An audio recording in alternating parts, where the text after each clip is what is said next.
विश्वनाथ भगवान की जय, महाकालेश्वर भगवान की जय, ओंकारेश्वर भगवान की जय, अमरेश्वर महादेव की जय, सद्गुरु साईनाथ भगवान की जय। हर हर महादेव, हर हर महादेव, हर हर महादेव।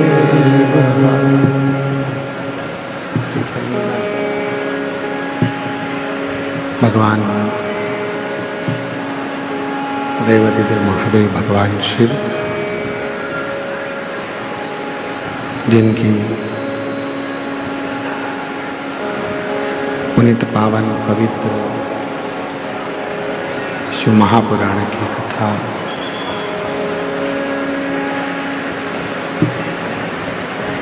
संपूर्ण विश्व के कल्याण हेतु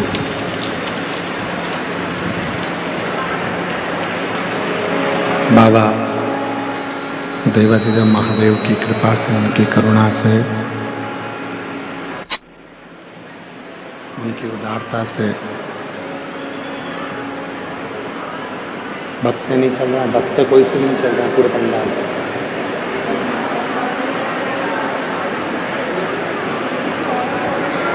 भगवान शिव की करुणा कृपा, उनकी उदारता से ये पवित्र पावन शिव महापुराण की कथा श्रवण करने का सौभाग्य बाबा देवाधिदेव महादेव की कृपा से बक्से में निकल रहा है।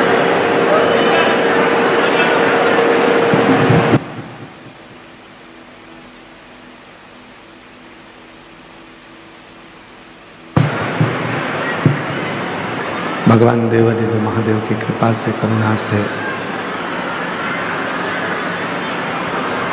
उनकी उदारता, उनकी कृपा से, करुणा से ये पवित्र पावन शिव महापुराण की कथा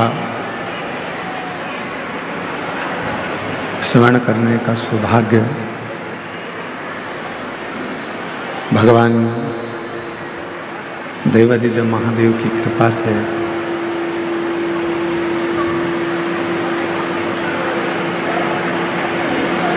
शिरडी के इस पवित्र पावन लोनी गांव में ये पवित्र पावन शिव महापुराण की कथा श्रवण करने का सौभाग्य प्राप्त हुआ है। स्पीकर नहीं चल रहा है, स्पीकर नहीं चल रहा, पंडाल के स्पीकर भी नहीं चल रहा। भगवान देवाधिदेव महादेव भगवान शिव, जिनकी अविरल भक्ति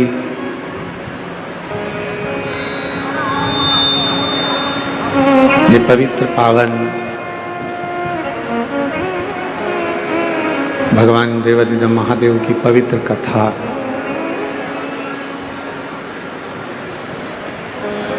माननीय श्री नामदार राधा कृष्ण वी.के. पाटिल जी, श्रीमती शालिनी ताई वी.के. पाटिल जी, माननीय Shri doctor Sujay VK. Patil ji, Shrimati Dhanashree VK. Patil ji, माननीय श्री राजेंद्र वी.के. पाटिल जी, श्रीमती स्वर्णा वी.के. पाटिल जी, श्रीमान ध्रुव वी.के. पाटिल जी, श्री सुप्रिया ढोकने पाटिल जी, सुष्मिता ताई वी.के. पाटिल जी, लोनी शिरडी। एक बार यजमान परिवार के लिए जोरदार ताली बजाकर उनका स्वागत, वंदन, अभिनंदन, जिन्होंने इस पवित्र पावन शिव महापुराण की कथा को दिव्यता और भव्यता के साथ आयोजित किया।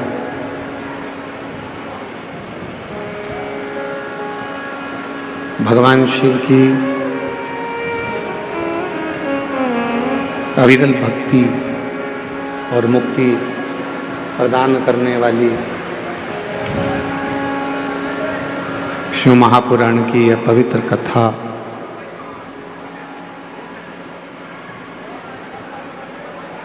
संपूर्ण जगत का कल्याण करने वाली है और बड़ा सौभाग्य है शिरडी क्षेत्र के सभी रहवासियों का, जिन पर भगवान देवाधिदेव महादेव की कृपा हुई और ये पवित्र कथा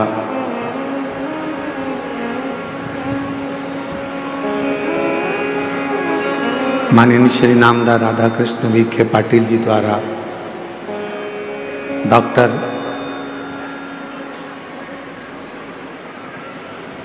सुजय विखे पाटिल जी द्वारा शिरडी के इस पवित्र क्षेत्र में पहुंची।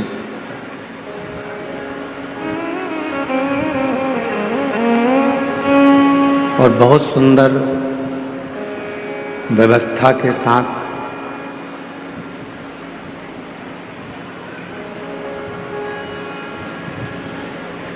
ये पवित्र कथा शिरडी क्षेत्र में भगवान देवाधिदेव महादेव की कृपा से, करुणा से, उनकी उदारता से चल रही है। फिर पुनः वापिस मैं धन्यवाद दूं पाटिल परिवार को, जिन्होंने इस कथा को यहाँ आयोजित कर कर सभी जीजियों का, जीजाओं का हृदय को एक दीपावली का तोहफा दिया।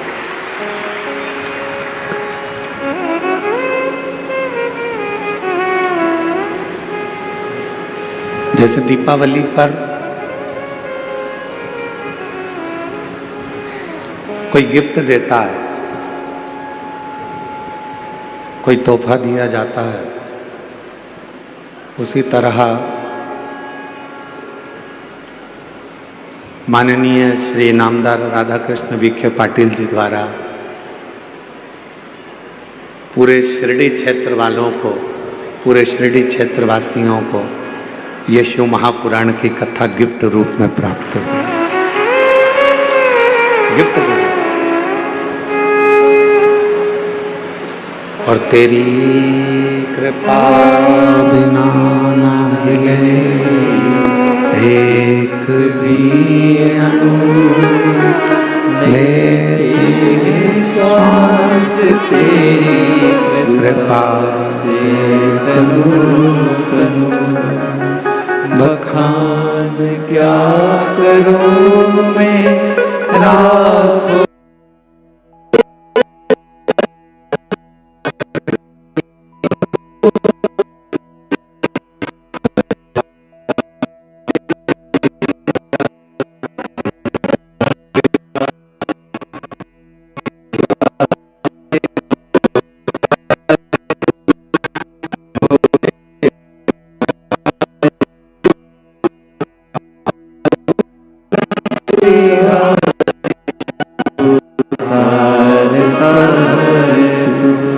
बखान क्या करूं मैं लाखों के ढेर का, चपटी बहुत में खजाना कुबेर का।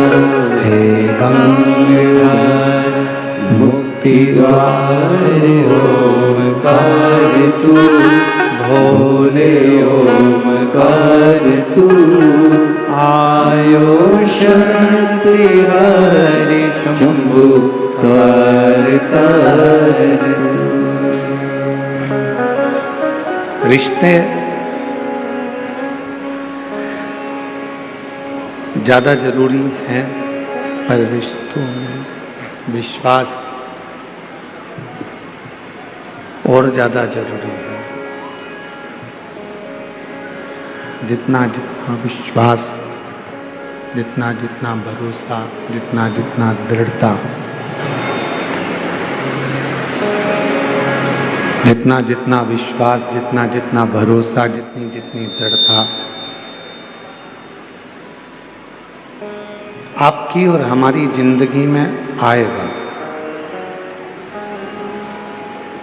उतना रिश्तों में भी, परमात्मा में भी एक अलग से लगाव उत्पन्न होता चले जाएगा। पीछे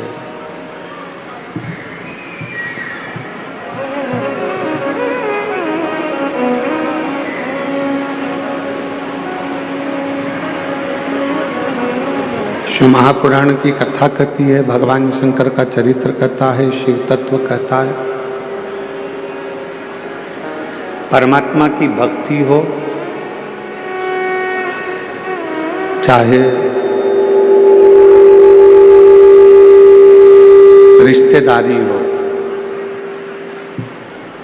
चाहे हमारे कोई संबंध हो, चाहे कोई हमारा मित्र हो, सखा हो, दोस्त हो, परिवार हो, ये कुछ भी हो, पर उसमें सबसे ज्यादा जरूरी है आपका विश्वास, आपका भरोसा। कल भी कथा में कहा था कि शिव जी की कथा सुनना सरल है, शिव जी के मंदिर में जाना सरल है, शिव जी को एक लोटा जल चढ़ाना सरल है, भगवान शंकर का गुणगान करना सरल है। पर शिव महापुराण की कथा कहती है कि सबसे ज्यादा कठिन है शिव महापुराण पर भरोसा करना, शिव जी पर भरोसा करना, भगवान की विरल भक्ति पर भरोसा करना, भगवान के भजन पर भरोसा करना, विश्वास करना।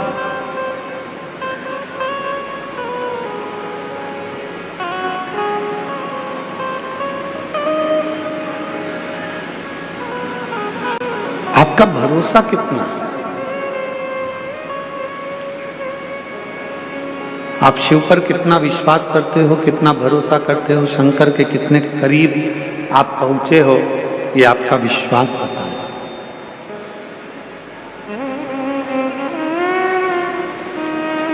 एक कथा शिव महापुराण की बड़ी सुंदर है। माता पार्वती जी अपना घर छोड़कर अपनी सहेलियों के साथ में, सखियों के साथ में एक पर्वत की कंदरा में, गुफा में प्रवेश कर गए।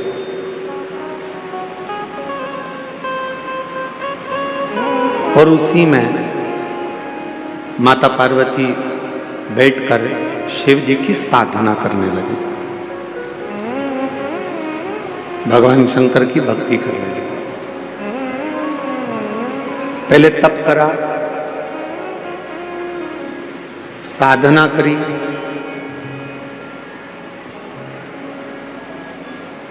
ध्यान लगाया। जब ये सब कुछ कर लिया, फिर माता पार्वती जी ने बेल के पान को, बेल के पत्र को, बेलपत्र को खाना प्रारंभ किया। फिर माता पार्वती जी ने बेल का पान, बेल का पत्ता खाना प्रारंभ किया।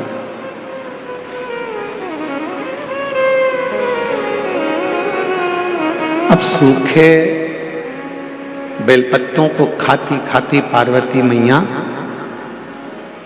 दुर्बल हो गई, एकदम दुबली, एकदम दुर्बल। पानी भी नहीं पीती, भोजन भी नहीं करती, कोई फल भी नहीं खाती, केवल बेलपत्र को, केवल बेल के पान को, बेल के पत्ते को बेलपत्र को ही खा रहे हो।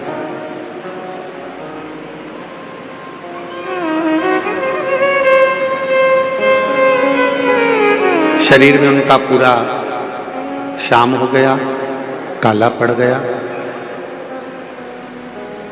और जब शरीर पूरा श्याम कलर का हो गया, काला पड़ गया, सांवरा हो गया, श्याम कलर का हो गया, तब मेरे देवाधिदेव महादेव उनकी परीक्षा लेने के लिए, थोड़ा ध्यान लगाना कथा में। और शिवजी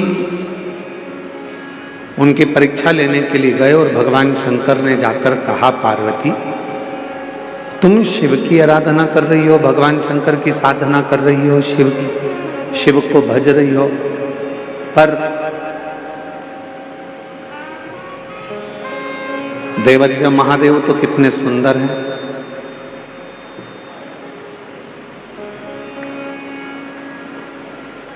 कर्पूर गौरम करुणावतारम संसार सारम भुजगेन्द्र। भगवान शिव तो इतने सुंदर हैं, भगवान शंकर तो इतने सुंदर हैं, इतने सुंदर हैं, और तुम इतनी काली हो गई हो, दुर्बल हो गई हो, पत्ते खाती हो, तो शरीर भी तुम्हारा पूरा दुर्बल हो चुका है, और तुम्हारा पूरा शरीर दुर्बल हो गया।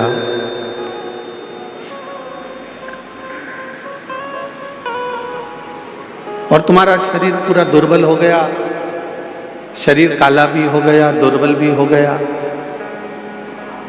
अब ये बताओ कि शिवजी तुमसे शादी करें तो करें कैसे? भगवान देवाधिदेव महादेव तुमको ब्याहें तो ब्याहें कैसे? कहां वो इतने गोरे और कहां तुम इतनी काली? कर्पूर गौरम करुणा संसार सारम भुजगेन्द्र सदा संतं हृदयारविन्दे भवं भवानी सहितं। अब शिवजी तो इतने गोरे हैं, भगवान शंकर तो इतने गोरे हैं, और पार्वती तुम काली हो, कृष्ण वर्ण हो गया तुम्हारा, दुर्बल हो गई तुम, इतनी दुर्बल हो गई तुम, कैसे शिवजी तुमसे ब्याहेंगे?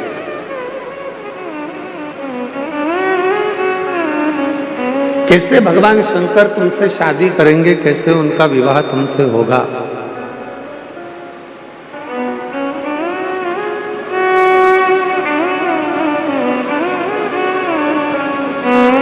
पार्वती जी ने हाथ जोड़े, जो देवाधिदेव महादेव आए थे रूप बदल कर, स्वरूप बदल कर, पार्वती जी ने उनके हाथ जोड़े, और हाथ जोड़कर माता पार्वती जी बोली कि प्रभु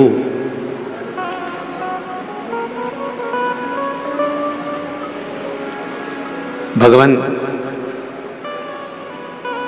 ये मेरा विश्वास कहता है और मेरा दृढ़ विश्वास कहता है,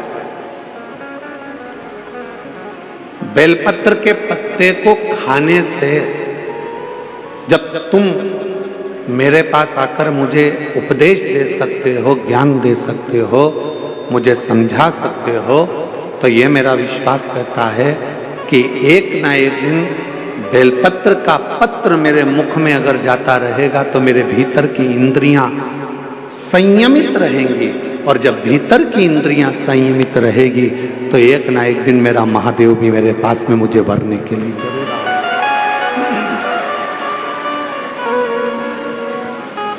मुझे मेरा शंकर, मुझे मेरा महादेव, मुझे मेरा भोले बाबा मुझे वरने के लिए जरूर आएगा।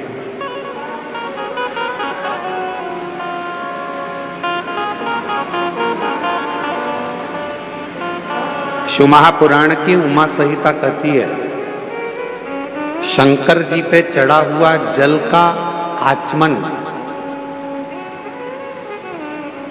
शिव जी पे चढ़े हुए जल का प्रोक्षण,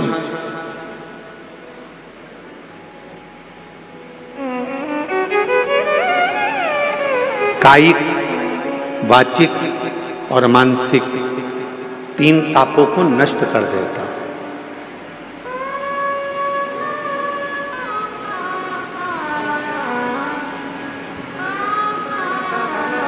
तीन तापों को मिटा देता है,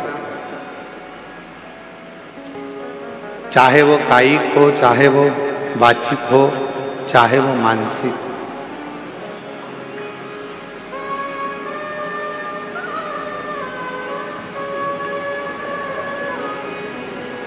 और कोई ये ना कहे कि केवल सीहोर वाले महाराज जी कहते हैं कि शंकर जी पे चढ़ा हुआ जल पीना चाहिए। हम आप सबसे कहेंगे, जितने आस्था चैनल पर सुन रहे हैं, जितने तीनों पंडालों में और पंडालों के बाहर जितने भक्त बैठे हैं, पीछे गेट के बाहर, इधर वहाँ जहाँ तहाँ भक्त बैठे हैं, उन सबसे एक बात कहेंगे, आप हमारी बात पर भरोसा मत करो। आप तो गीता प्रेस गोरखपुर की शिव महापुराण लेकर आओ और उस शिव महापुराण को घर पर एक बार पढ़कर देखो। उसमें आपको मिलेगा कि शंकर जी पे चढ़े हुए जल का जो आचमन कर लेता है, वो फिर संसार सागर में जन्म नहीं लेता, उसकी मुक्ति हो जाती है, मोक्ष।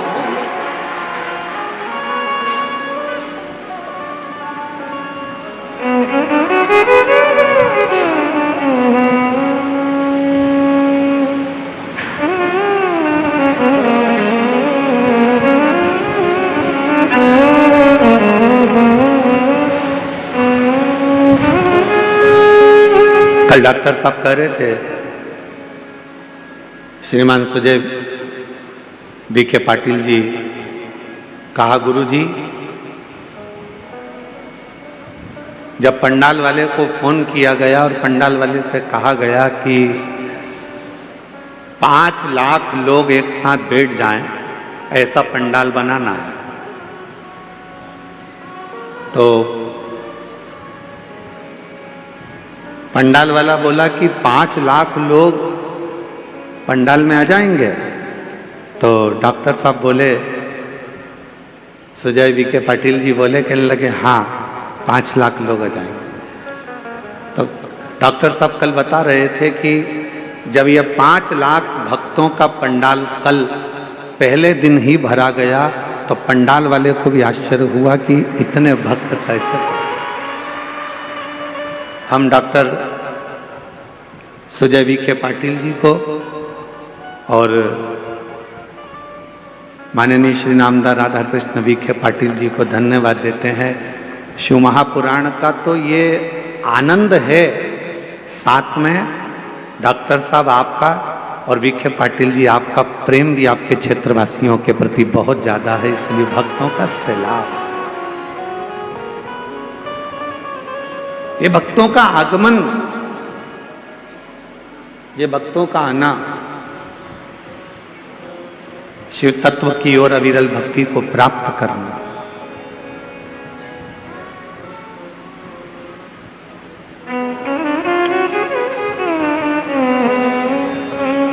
तुमरुका जी ने तो चंचुला देवी को कहा था कि चंचुला, शिव महापुराण की जो कथा है, शिव महापुराण की जो कथा है, ये कथा भी शिव को चढ़ा हुआ जल है, भगवान शंकर को समर्पित किया हुआ जल है। बाहर का रिटर्न आ रहा पूरा चोंगों का।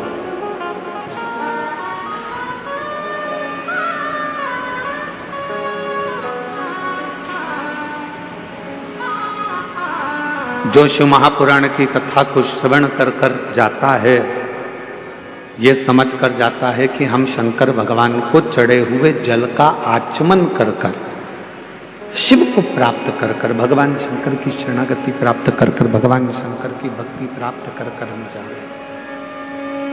ये प्रेशर बढ़ाओ ना यहाँ का मंच का। हम शिव की अविरल भक्ति को प्राप्त कर कर जा रहे हैं।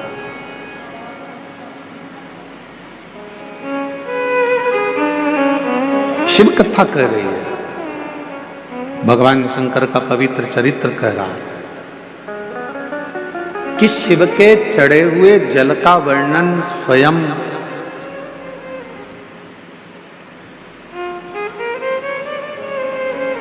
यमराज की जो धर्मपत्नी है,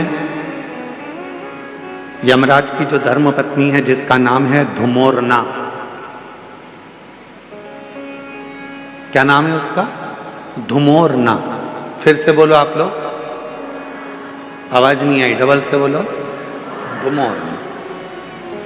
ये यमराज की धर्मपत्नी,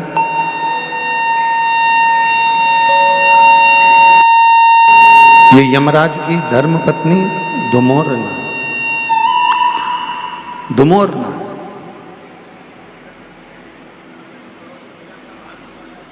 और यमराज की धर्मपत्नी धुमोरना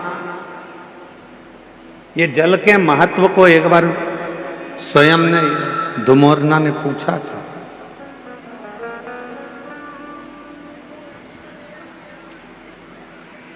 जल के महत्व को धुमोरना ने एक बार पूछा था।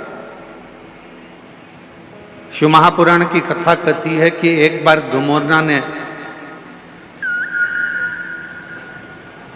शंभु शरणे पड़ी मांगू रे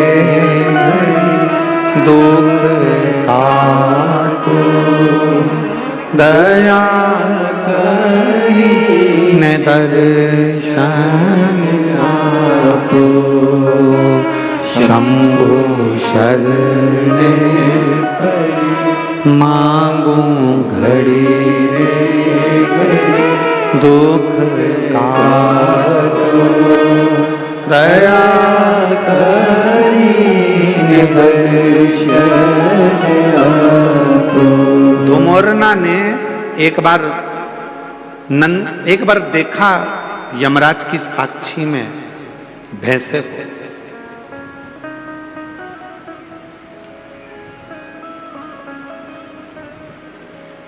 धुमोरना ने देखा कि यमराज का जो भैंसा है, यमराज जिस पर बैठते हैं भैंसा, क्या नाम है उस भैंसे का जिस पे यमराज बैठते हैं? जम के बोलो जरा। यमराज जिस भैंसे पर बैठते हैं, जिस पाड़े पर यमराज बैठते हैं, जिस भैंसे पर यमराज बैठते हैं, उसका नाम क्या है? उसका नाम है पौंड्रक। क्या नाम है? पौंड्रक। तो एक बार धुमोरना ने उस पौंड्रक को देखा, उस भैंसे को देखा कि भैंसा क्या करता है कि यमराज प्राण खींचते हैं और प्राण खींचकर किसी को लेकर जाते हैं और भैंसा उसको खूब त्राड़ देता है, उसको खूब मारता है, सींग से रोनता है, पांव से कुचलता है, उसको परेशान करता जाता है। भैंसा उसको खूब परेशान करता है। पर धुमोरना ने फिर एक जगह देखा कि धुमोरना ने देखा कि वो भैंसा एक जीव को यमराज लेकर जा रहे थे, पर उस भैंसे ने उसको कोई कष्ट नहीं दिया, भैंसे ने उसको कोई परेशान नहीं किया।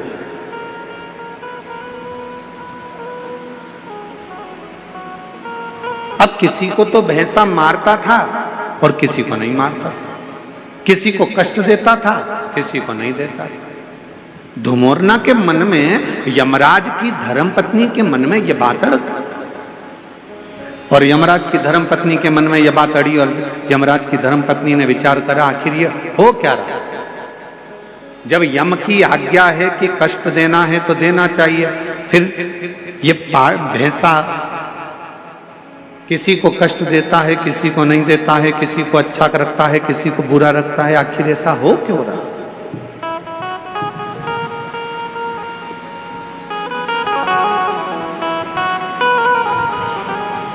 धुमोरना ने भैंसे को बुलाया और भैंसे को बुलाकर धुमोरना ने कहा, क्यों रे पौंड्रक, ये बता कि किसी किसी को यमराज जब खींच कर लेकर जाते हैं, प्राण जब छूटते हैं, तो किसी को तो तू बहुत कष्ट देता है, किसी को तो तू खूब मारता है, कष्ट देता है, परेशान करता है, उसको खूब खूब रोनता है, पांव से भी रोनता है, सींगों से भी रोनता है, किसी किसी को तो बहुत कष्ट देता है। धुमोरना बोली कि पौंड्रक, भैंसे, और किसी किसी को तू मारता ही नहीं है, कष्ट भी नहीं देता, आखिर ऐसा क्यों, किस लिए? तो भैंसे ने कहा धुमोरना से, माता जी, जब भगवान देवाधिदेव महादेव का रुद्र अवतार हुआ, जब मेरे शंकर भगवान का रुद्र अवतार हुआ और उनका रुद्र जो अवतार था, क्रोध का जो अवतार था, उस क्रोध के अवतार में मेरा जो जन्म हुआ है, मैं जो भैंसा बनकर पैदा हुआ हूं, वो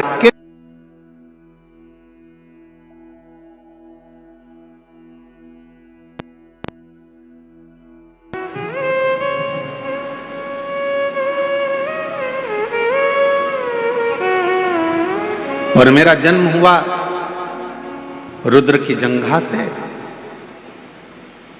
जब मेरा जन्म हो गया रुद्र की जंघा से, तो मैं समझ नहीं पाया कि मैं कहां जाऊंगा। तब देवाधिदेव महादेव ने कृपा कर कर मुझे यमराज को दे दिया और मैं यमराज का सेवक बन गया।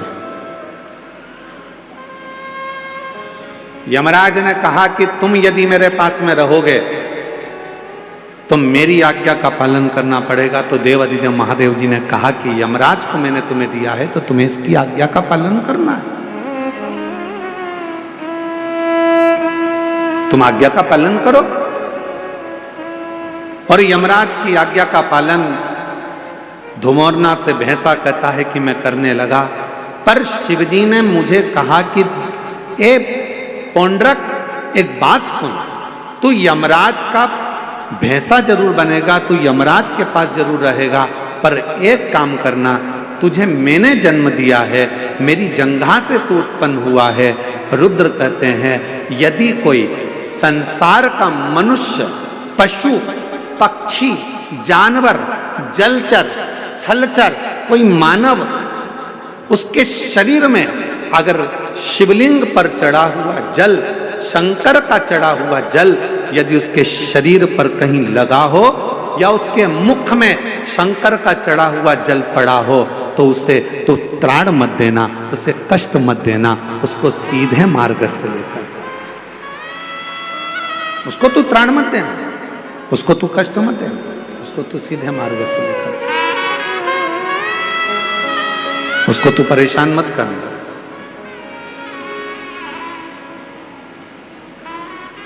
पौंड्रक भैंसे ने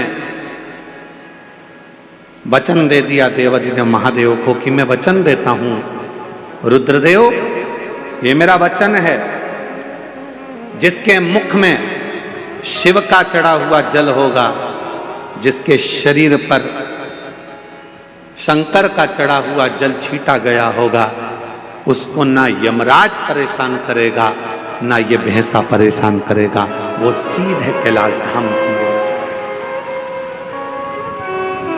अब हम आपसे पूछें, उत्तर दीजिएगा जरा, जितनी मेरी शिरडी की जीजियां बैठी हैं, जितने मेरे जीजा बैठे हैं, सब उत्तर दें। मरने वाले व्यक्ति के मुख में कौन सी पवित्र नदी का जल दिया जाता है? जम के बोलो जरा। गंगा का जल। तुरंत जाओ जल्दी से गंगा का जल इसके मुख में डाल दो। कभी किसी ने पूछा अपने पूर्वजों से, अपने बुजुर्गों से कि मरने वाले के मुख में गंगा जल क्यों दिया जाता है? कभी किसी पवित्र व्यक्ति से पूछा कि मरने वाला व्यक्ति का जब उसको जब शमशान ले जाया जाता है तो उसके शरीर को गंगा जल डालकर पानी से नहलाया जाता है, साफ करा जाता है? कभी किसी ने अपने बुजुर्गों से पूछा कि मरने वाले के मुख में गंगा जल क्यों देते हैं? मरने वाले के मुख में गंगा जल क्यों दिया जाता है? मरने वाले के ऊपर गंगा जल का प्रोक्षण क्यों करा जाता है? गंगा जल क्यों छीटा जाता है? उसका एक कारण, रुद्रदेव ने जिस भैंसे पर यमराज बैठते हैं वो पौंड्रक भैंसा, रुद्रदेव ने उस भैंसे को कहा था अगर किसी के शरीर पर शिव का चढ़ा हुआ जल हो या मुख में शंकर का जल हो तो उसको तू यम की कैद मत देना। गंगा जल कहाँ चढ़ा है? शंकर की जटा पर। तो गंगा का जल कहाँ से निकलता है? शिव की जटा से। तो शंकर का चढ़ा हुआ जल ही गंगा जल है। इसलिए जब गंगा जल किसी को दे दिया जाता है, उसके शरीर में गिर जाता है, उसके मुख में पड़ जाता है, फिर वो त्राण नहीं भोगता है, उसे कष्ट नहीं, उसे परेशानी नहीं।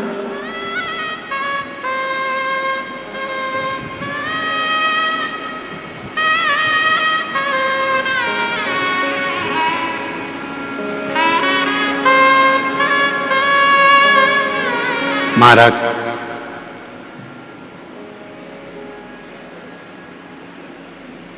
पहले ऐसा नियम था, अब आजकल तो बहुत सारे नियम बदल गए।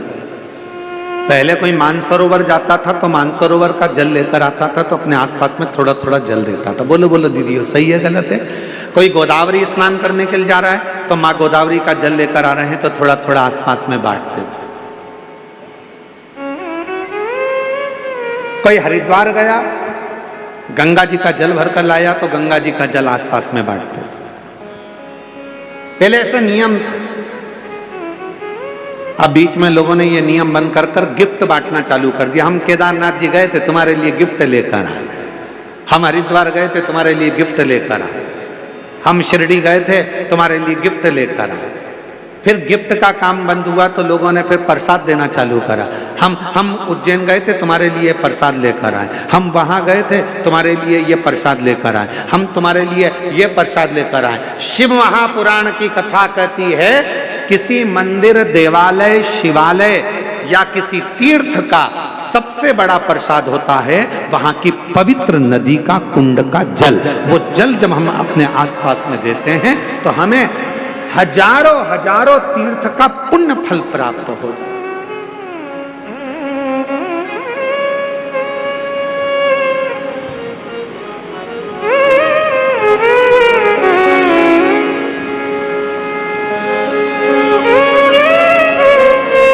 उस तीर्थ का जो जल है वो सबसे ज्यादा पवित्र। कहां गए थे भैया? हरिद्वार गए थे। क्या लेकर आए? प्रसाद नहीं लाए। फिर कहाँ गए थे भैया? बद्रीनाथ गए थे। क्या लेकर आए? तो कहा हम कुछ लेकर नहीं आए, हम तो केवल थोड़ा सा माँ अलखनंदा का जल लेकर आए। हम कहाँ गए थे? यमुनोत्री, हम यमुना जी का थोड़ा सा जल लेकर आए। हम कहाँ गए थे? नासिक, त्र्यंबक, हम गोदावरी माँ का जल लेकर आए। हम कहाँ गए थे? तो ओमकारेश्वर, हम माँ नर्मदा का जल लेकर आए। हम कहाँ गए थे? उज्जैन महाकाल। क्या लाए? थोड़ा सा क्षिप्रा महारानी का जल लेकर आए। हम कहाँ गए थे? प्रयागराज। क्या लाए? त्रिवेणी का जल लेकर आए। उस जल की महत्वता, पर लोगों ने उस जल की महत्वता को कम कर दिया। कहाँ गए थे? मानसरोवर। क्या लेकर आए? शिव जी का मानसरोवर का जल लेकर आए। थोड़ा थोड़ा सा जल, भले एक बूंद दिया जाए, पर वो जल में दूसरा जल मिलाकर उस जल को जब वितरण किया जाता है तो शास्त्र कहता है, जो मानसरोवर नहीं गया, जो उज्जैन नहीं गया, जो हरिद्वार नहीं गया, जो काशी नहीं गया, जो त्र्यंबक नहीं गया, अगर वहां का जल, पवित्र नदी का जल, कुंड का जल यदि हमारे घर में आ जाता है, हम भले उस स्थान पर नहीं गए, पर वो जल का जब हम प्रोक्षण करते हैं, आचमन करते हैं, तो हमें उसी तीर्थ का पूरा पुण्य फल उसी क्षण प्राप्त हो जाता है। अब आजकल का जमाना थोड़ा दिखावे का हो गया, तो लोग कहते हैं कहाँ गए थे साहब? तो कहा हम यहाँ गए थे, हम वहाँ से गिफ्ट लेकर आए। हम शिरडी गए थे, वहाँ से तुम्हारे लिए गिफ्ट लाए। हम वहाँ त्र्यंबक गए थे, गिफ्ट लाए। उज्जैन गए थे, गिफ्ट लाए। गिफ्ट नहीं,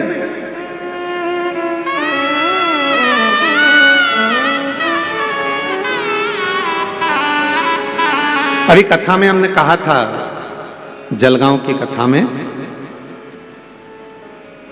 कि करवा चौथ पर तुम्हारा पति तुमको गिफ्ट दे,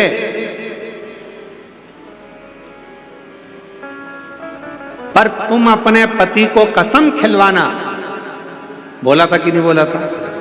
अरे जम के तो बोलो। तुम अपने पति को सौगंध दिलवाना करवा चौथ के दिन कि तुम मुझे गिफ्ट दे रहे हो, चलेगा, पर मुझे भी एक गिफ्ट चाहिए कि तुम कसम खाओ, सौगंध खाओ कि जब भी गाड़ी चलाओगे तो हेलमेट जरूर लगाओगे। जब भी गाड़ी चलाओगे तो हेलमेट। ये गिफ्ट दो मुझे कि क्योंकि तुम हो तो मेरा घर है, तुम हो तो परिवार है, तुम हो तो मेरा कुटुंब है, तुम हो तो मेरे बच्चे हैं, और तुम हो तो मैं हूं। हेलमेट लगाओ। 4 व्हीलर गाड़ी चलाओगे सीट बेल्ट लगाओ। ये शपथ दिलवाओ।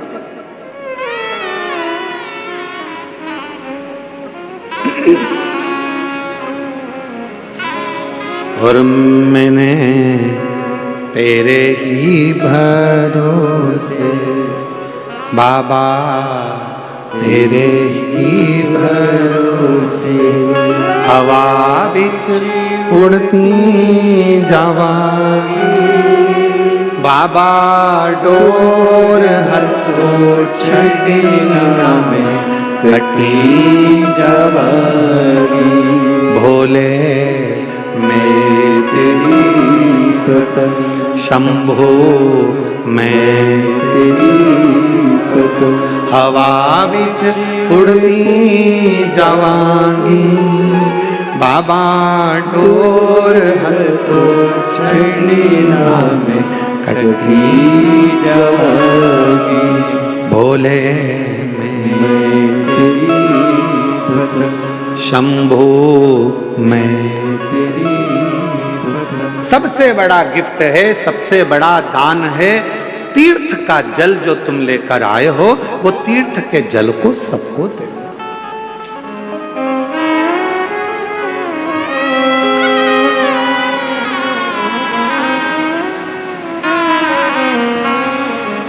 मुख में गंगा जल हो, ब्रज का बंसी बट हो। मुख में गंगा जल हो, ब्रज का बंसी बट हो। मेरा काशी वाला निकट हो, जब प्राण तन से निकले। मेरा काशी वाला निकट हो, जब प्राण तन से निकले। काशी वाला क्यों निकट हो? क्योंकि माता पार्वती जी ने शिव जी से 2 वर मांगे थे काशी में। पहला वर काशी में मांगा था माता पार्वती जी ने कि जिस पति पत्नी में झगड़ा हो उसमें प्रेम बहुत बढ़े। इसलिए आज भी पति पत्नी का आपस में झगड़ा होता है तो उनमें प्रेम बढ़ता है। पति झगड़ा कर कर जाता है, ऑफिस से आते से ही पूछता है क्यों तेरी मम्मी कहां गई, तुरंत पूछता, मतलब झगड़ा समाप्त, प्रेम। और पार्वती जी ने दूसरा वर मांगा था शिव जी से कि काशी में जो मरेगा उसको गुरु मंत्र तुमको देना पड़ेगा, काशी में मरने वाले को मोक्ष मंत्र आपको देना पड़ेगा। इसलिए शास्त्र की रीति है, हमारे यहाँ काशी खंड स्कंद पुराण का वर्णन करता है कि काशी में मरने वाले के कान में भगवान शंकर तारक मंत्र प्रदान कर देते हैं, और वो तारक मंत्र सुनते से ही काशी में मरने वाला फिर जन्म नहीं लेता, वो शिव का गण बनकर शंकर के धाम में शिव के आनंद में रहता है। फिर वो जन्म मरण के प्रपंच से छूट जाता है।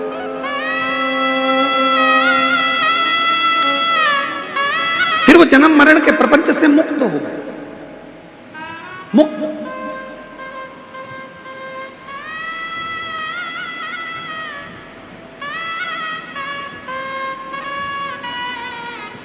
शिव महापुराण का काशी खंड कहता है, ध्यान, स्कंद पुराण का काशी खंड कहता है, कभी योग लगे तो स्कंद पुराण के काशी खंड को पढ़िएगा। मैं माननीय पाटिल साहब को बहुत बहुत इसके लिए धन्यवाद दूंगा।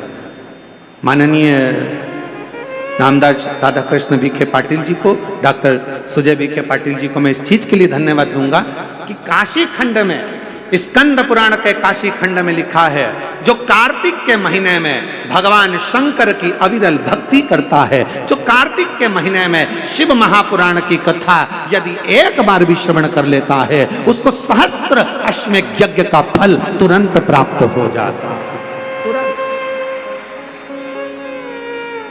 मैं पाटिल परिवार को धन्यवाद इसलिए दूंगा कि उन्होंने कार्तिक महीने में ये शिव महापुराण की कथा शिरडी के इस क्षेत्र में कराकर संपूर्ण शिरडी वासियों को अश्वमेध यज्ञ, एक अश्वमेध यज्ञ नहीं, सहस्त्रों हजारों लाखों अश्वमेध यज्ञ का फल केवल कार्तिक महीने में यह 5 दिन के शिव महापुराण कराकर उन्होंने सबको प्रदान कर दिया।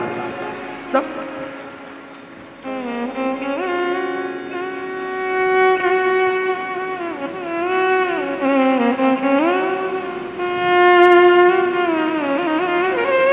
जब डॉक्टर सुजय विखे पाटिल जी कथा लेने के लिए सीहोर आए थे तो उस समय पर बता रहे थे, उनको 2-3 तारीख बताई गई पर उन्होंने जो तारीख चुनी वो कार्तिक के महीने की चुनी। तो हमको भी आश्चर्य हुआ कि जरूर माता पिता के संस्कार इतने प्रबल हैं कि कार्तिक के महीने की अगर तारीख चुनी है तो उसमें फलित है। तो ये श्रेष्ठता हुआ।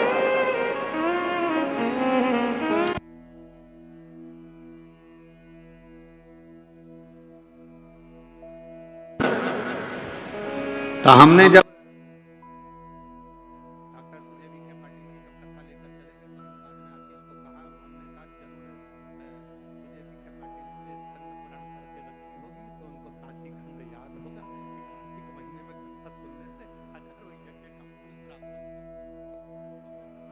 हमने कहा जरूर उनको ये बात का ज्ञान होगा कि कार्तिक महीने में एक कथा भी यदि कोई दिल से श्रवण कर लेता है, शिव नाम ले लेता है, शंकर का स्मरण कर लेता है, शिव नाम की स्तुति कर लेता है, शंकर का अविरल भक्ति को धारण कर लेता है। शिव महापुराण की कथा कहती है, भगवान शंकर का चरित्र कहता है। आप और हम तो अपने घर पर दिवाली मनाते हैं। 33 कोटि देवी देवता काशी के घाट पर, गंगा के घाट पर दीपावली मनाते हैं। काशी के घाट पर दीपावली का पर्व मनाया जाता है।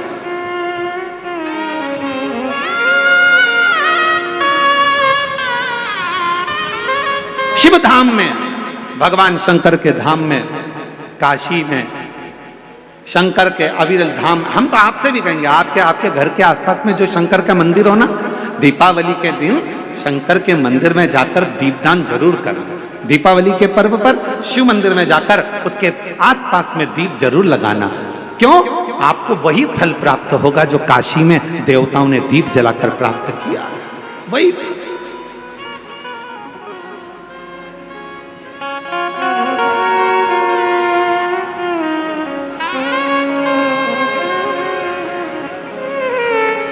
भगवान शंकर की अविरल भक्ति को धारण, शिव तत्व को धारण।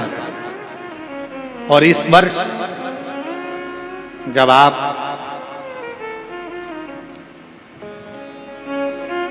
बीस अक्टूबर को दिवाली मनाएं और 20 तारीख को जब आप दीपावली का पर्व मनाएंगे, हमारे यहाँ भी दीपावली कुबेरेश्वर धाम पर 20 तारीख की है, खजाना रहता है। ऐसा ही क्रम दीपावली पर्व का रहता है।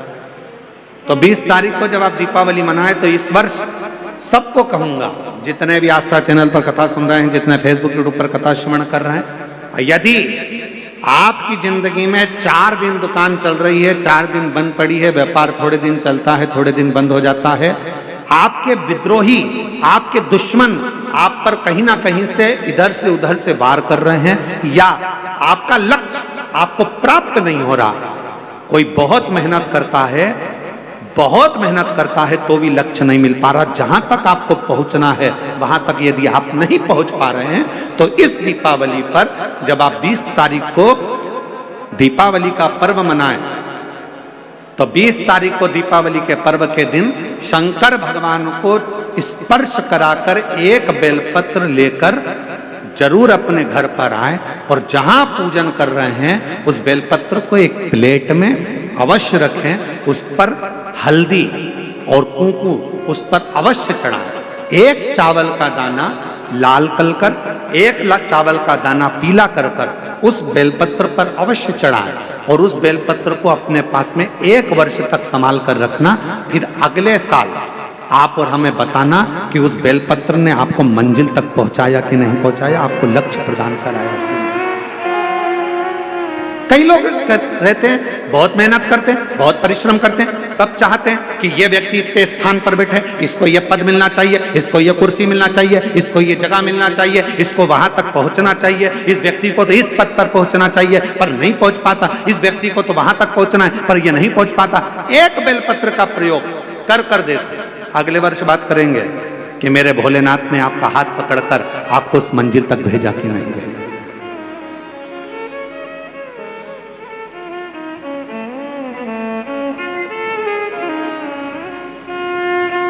कई व्यापारी, कई किसान कह देते हैं, अरे गुरुजी हमारी फसल पिट गई, अब की बार हमारी जो पिक थी वो पूरी की पूरी पिट गई, हमारा पानी ने बेकार कर दिया, हमारा इसने बेकार कर दिया, हमारा उसने बेकार कर दिया।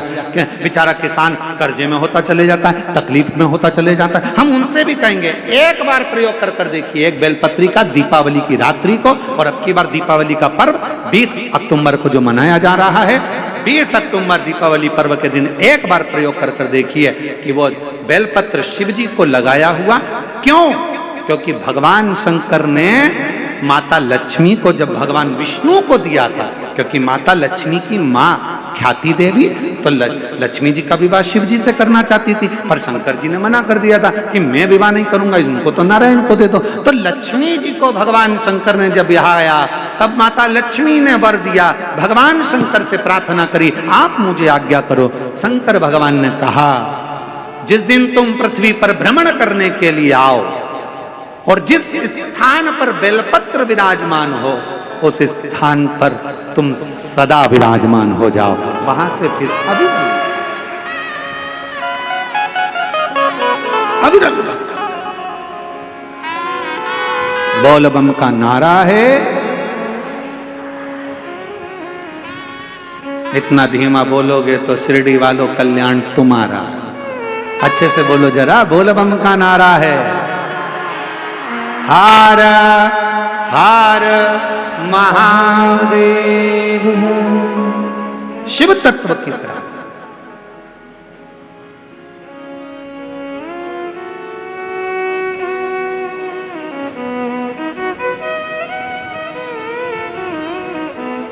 भगवान देवादिदेव महादेव के दरवाजे पर दीप अवश्य।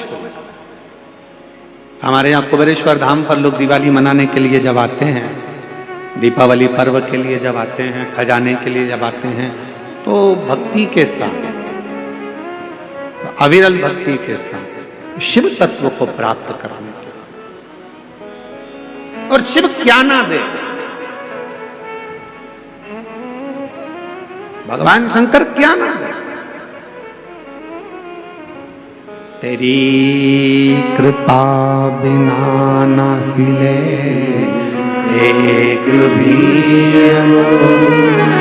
ले, विश्वास तेरी कृपा से तनु तनु। बखान क्या करूं मैं राखों के ढेर का, चपटी भगोत में खजाना कुबेर का। उसके स्पर्श मात्र राख का हो जाता है, स्पर्श मात्र एक भभूत का हो जाता है, तो वो भस्म भी करोड़ों का धन बन जाती है। वो भस्म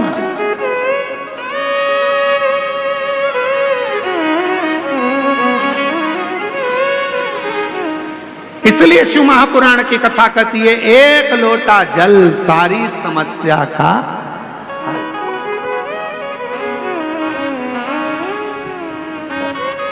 एक लोटा जल लेकर शिव मंदिर जरूर जाओ। वो कहे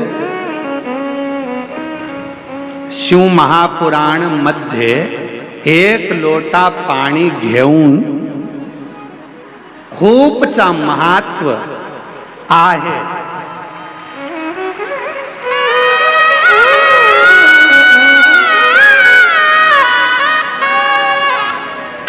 शिव महापुराण में एक लोटे जल का बड़ा महत्व बताया है, बड़ा महत्व।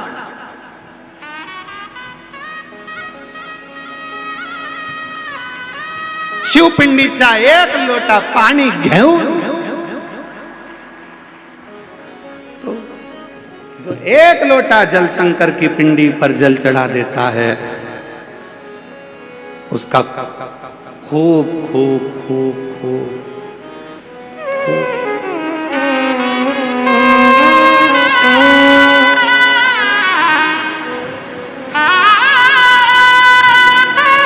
और तेरी कृपा का क्या है भरोसा, कब किस पर हो जाए, जरा सी हम पर कर दो, जरा सी हम पर कर दो।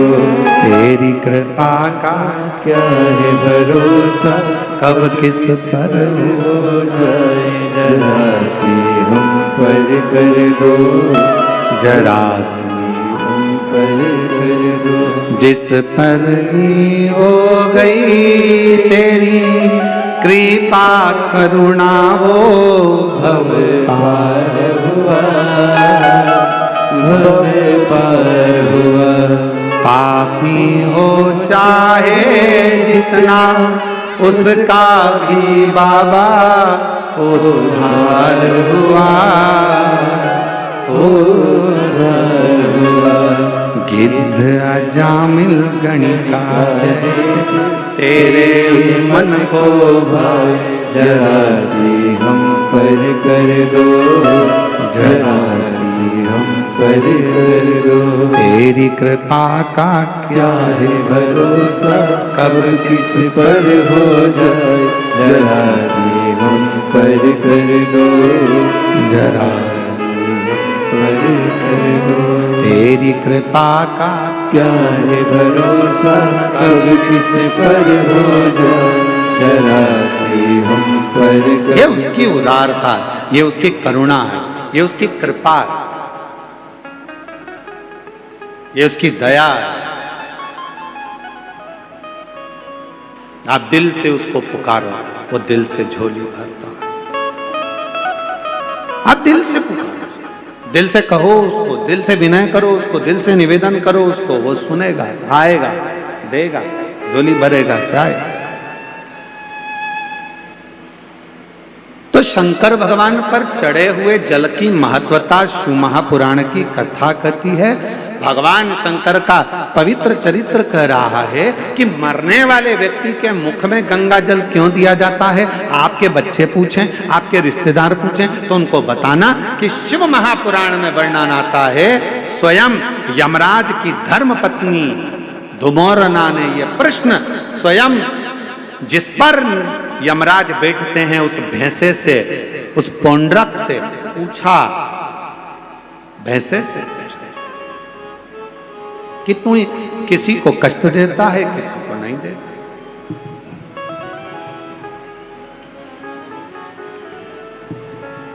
किसी को तो तू अच्छे से लेकर जाता है और किसी को रुला रुला कर लेकर जाता है। बात क्या?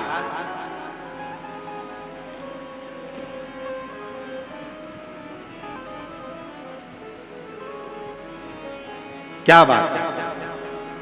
तो भैंसे ने कहा कि मैंने शिव जी ने, शंकर भगवान को मैंने वचन दिया, क्योंकि मेरे देवाधिदेव महादेव ने तो मुझे यमराज को दिया। आज अगर मैं यमराज के पास में हूं, यदि मैं यम के साथ में रह रहा हूं, तो इसमें शिव जी की कृपा है, मुझे शंकर भगवान ने करुणा कर दिया।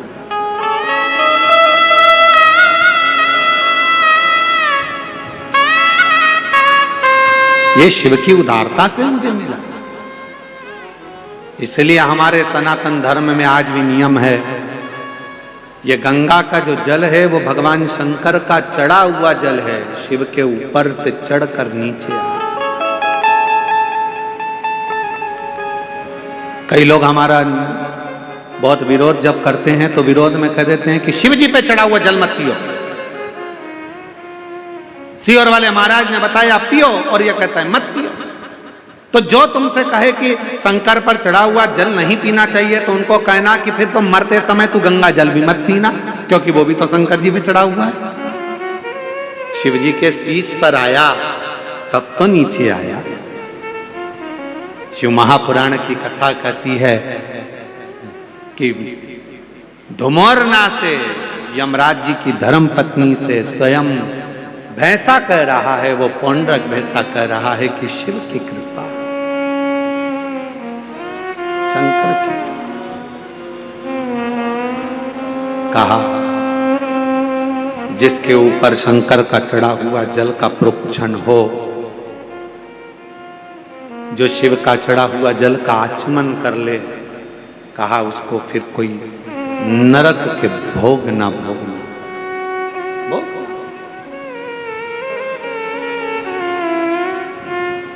मुख में गंगा जल हो, ब्रज का बंसी बट हो। मुख में गंगा जल हो, ब्रज का बंसी बट हो। मेरा काशी वाला निकट हो, जब प्राण तन से निकले। मेरा काशी वाला निकट हो, जब प्राण तन से निकले।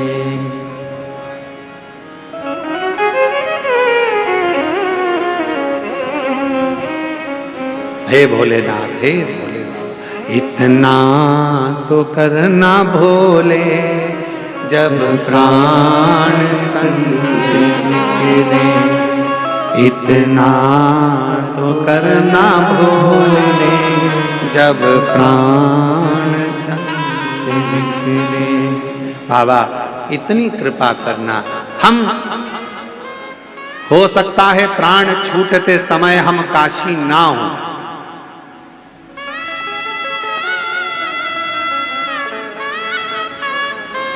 हो सकता है प्राण छूटते समय हम काशी ना हो,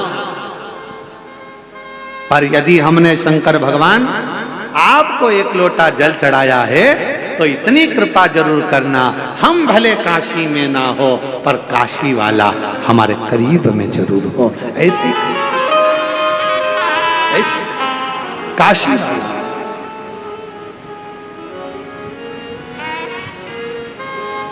ये कृपा करना, ये करुणा करना, ये दया करना।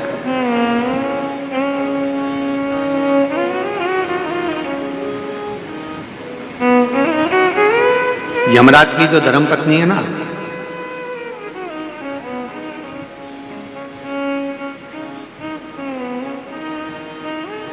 ये शिव की बड़ी उपासक है।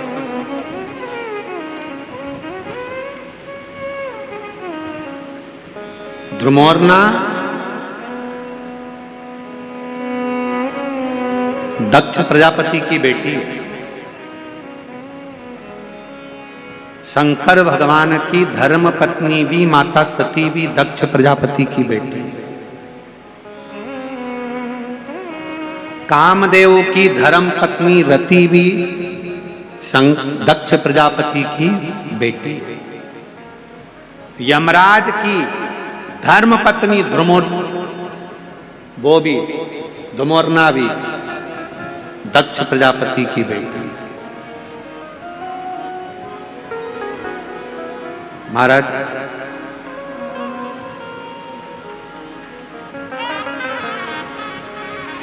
एक कथा बड़ी अच्छी आती है धुमोरना के विवाह की। बड़ा सुंदर प्रसंग आता है कि ध्रुमोरना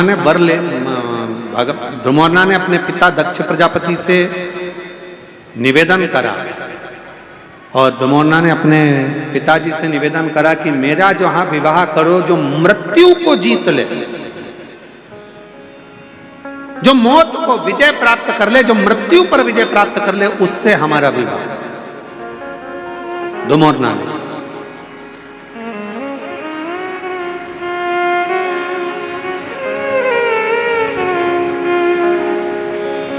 अपने पिताजी से कह रही है धुमोरना, दक्ष प्रजापति से कह रही है धुमोरना,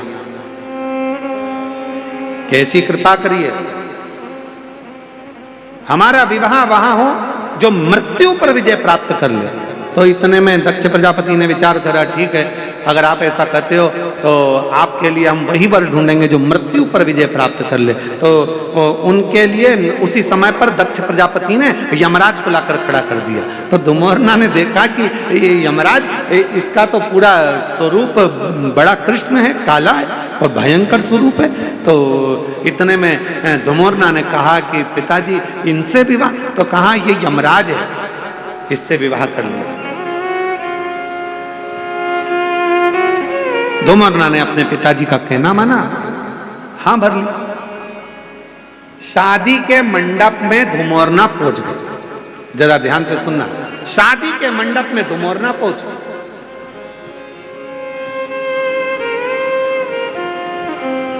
और शादी के मंडप में जैसे धूमरना पहुंची, यमराज बाजू में पास में आकर बैठा और यमराज से धूमरना ने मुस्कुराकर कहा कि आज मुझे बड़ी प्रसन्नता हो रही है कि मुझे जो पति मिला है वो मृत्यु पर विजय प्राप्त करने वाला है, मृत्यु पर विजय। इतने में तुरंत यमराज ने कहा, धूमरना तुम्हें गलतफहमी हो रही है, मैं मृत्यु पर विजय प्राप्त नहीं करता हूं, मैं व्यक्ति को मृत्यु देता हूं।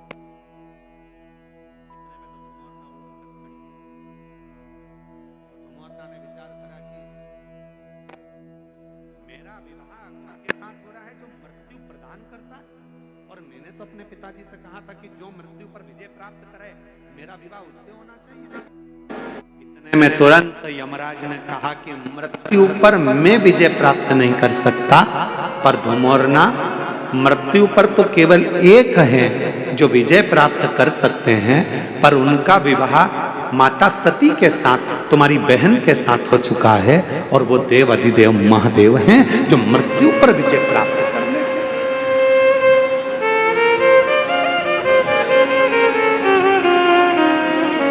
जो मौत पर विजय प्राप्त कर ले।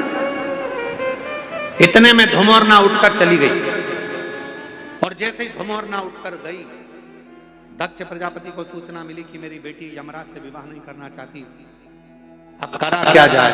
इतनी देर में दक्ष प्रजापति ने अपनी दूसरी बेटी विजया को मंडप में ले जाकर बिठा दिया। शादी के मंडप में जैसी विजया बैठी, वैसे ही उसी समय, उसी पल, उसी घड़ी सती ने धूमरना से पूछा कि बहन क्या बात है, तेरी शादी हो रही है, दूल्हा भी अच्छा है, वर अच्छा है, सब कुछ ठीक है, फिर तू शादी क्यों नहीं करना चाहती। धूमरना ने कहा, मैंने अपने पिता दक्ष प्रजापति से वर मांगा था कि मेरा विवाह हो तो उसके साथ हो जो मृत्यु पर विजय प्राप्त कर ले, पर मेरे पिताजी तो विवाह कर रहे हैं जो मृत्यु की दंड देता है, मृत्यु की सजा देता है, उस यमराज से विवाह कर रहे हैं जो मौत देता है। तो क्या हुआ, कोई बात नहीं। सती ने कहा कि तू चिंता मत कर धूमरना, तू चाहती है कि मृत्यु पे विजय प्राप्त करने वाले से तू विवाह करे, तू उससे विवाह तो नहीं कर सकती, क्योंकि तेरी बहन सती का विवाह देव अधिदेव महादेव से मृत्यु पर विजय प्राप्त करने वाले से हुआ है। पर इतना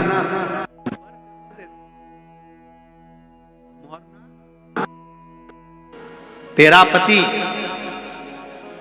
मृत्यु लोक में जाकर जिस व्यक्ति के प्राण को लेकर जाएगा यमलोक में,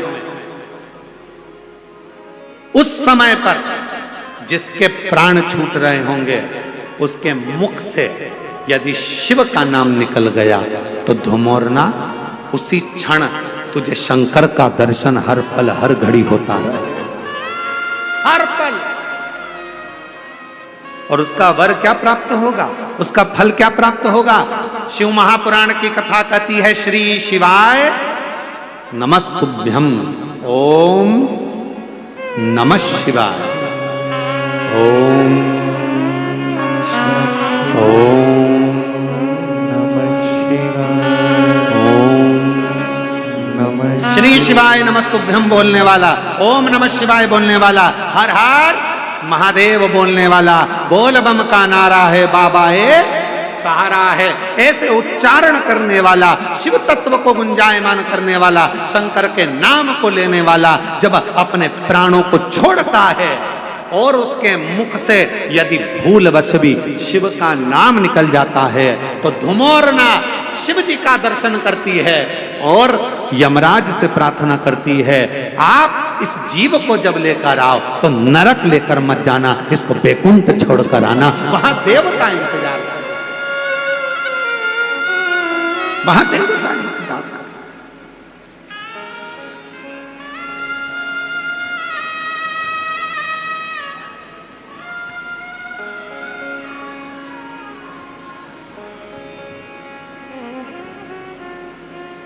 इसलिए आप लोगों से निवेदन है, ऐसी सुभान आए ना ऐसी शाम, ऐसी सुभान आए ना ऐसी शाम, जिस दिन जुबां पे मेरे, जिस दिन जुबां पे मेरी आए ना शिव का नाम, ऐसी सुभान आए ना ऐसी शाम, ऐसी सुभान आए ना ऐसी शाम। भगवान शिव का जो उच्चारण करता है, शिव का उच्चारण करने वाला, श्री शिवाय नमस्तुभ्यं, श्री शिवाय नमस्तुभ्यं। हम आप लोगों से बार बार कहते हैं, अपने घर के दरवाजे पर लिख दो श्री शिवाय नमस्तुभ्यम, दीपावली पर स्टिकर चिपका दो श्री शिवाय नमस्तुभ्यम, दरवाजे पर बंदरवाल बांध दो श्री शिवाय नमस्तुभ्यम। अगर कोई दरवाजे के सामने से निकल कर जा रहा होगा और मान लो उसका समय भी आ गया होगा, प्राण छूटने का भी समय आ गया होगा, तो दरवाजे पर यदि उसने भूल से भी पढ़ लिया तो वो नरक नहीं जाएगा, उसका परम पद वैकुंठ तक हो जाएगा। इसलिए श्री शिवाय नमस्तुभ्यम का स्मरण करो। कोई अपने काम के लिए जा रहा है, काम नहीं हो रहा, तुम्हारे दरवाजे पर पढ़ लेगा श्री शिवाय नमस्तुभ्यम, उसका राह खुल जाएगा, उसका कार्य सफल हो जाएगा। वो मंत्र का उच्चारण मूल है। कितना फल है मंत्र का, देखो एक पत्र देखिए,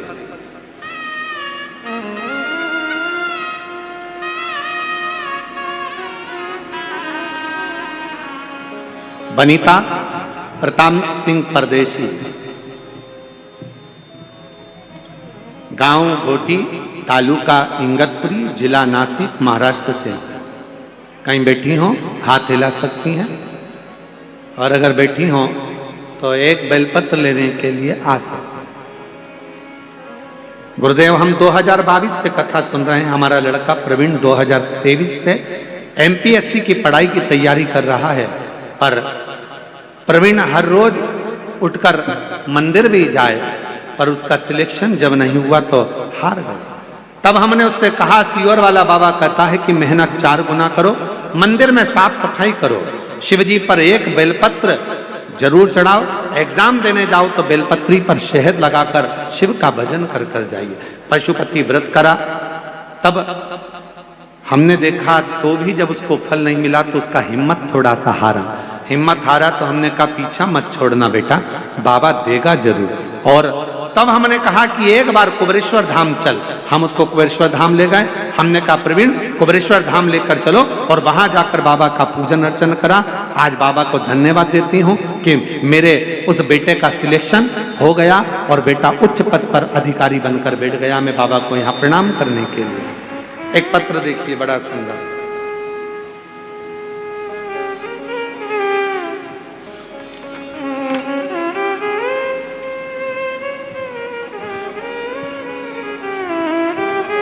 मेरा नाम सो कल्पना सूर्यभान चित्ते, महाराष्ट्र के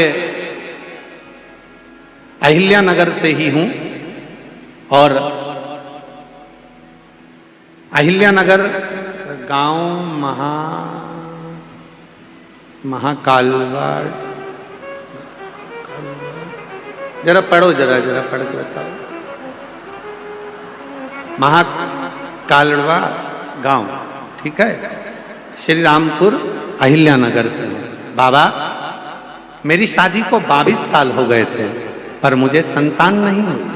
बाबा मेरे यहाँ बच्चा नहीं था, संतान का सुख नहीं था, बहुत सारे दवाखाना दिखाए लेकिन उसका कोई फायदा नहीं हुआ। हमने सभी आशा छोड़ दी थी।